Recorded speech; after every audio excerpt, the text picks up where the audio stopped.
જૂનાગઢ જિલ્લા football association દ્વારા આયોજિત ડિસ્ટ્રિક્ટ બ્લુ કપ્સ લીગ 2026નું ભવ્ય સમાપન થયું, જેમાં સિટી સ્પોર્ટ્સ જૂનાગઢની ટીમે શાનદાર પ્રદર્શન કરીને વિજેતા બનવાની સિદ્ધિ હાંસલ કરી.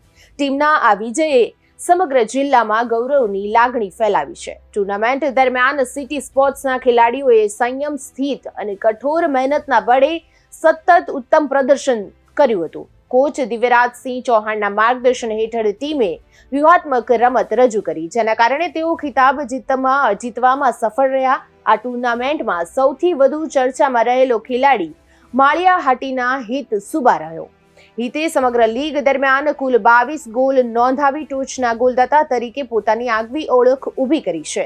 નાની ઉંમરે હાંસલ કરેલી આ સિદ્ધિએ રમત જગતમાં તેના ભવિષ્ય અંગે આશાઓ વધારી છે. સિટી સ્પોર્ટ્સના સંચાલક ઇરફાન ગરાણા અને કોચ દિવ્યરાજસિંહ ચૌહાણે ટીમની જીતને ખેલાડીઓની અવિરત મહેનત અને સમર્પણનું પરિણામ ગણાવ્યું હતું. સમાપન સમારોહમાં એસોસિએશનના પ્રમુખ ડોક્ટર ઉદય જુલુએ વિજેતા ટીમને ટ્રોફી અને પ્રમાણપત્ર આપી સન્માનિત કરી હતી.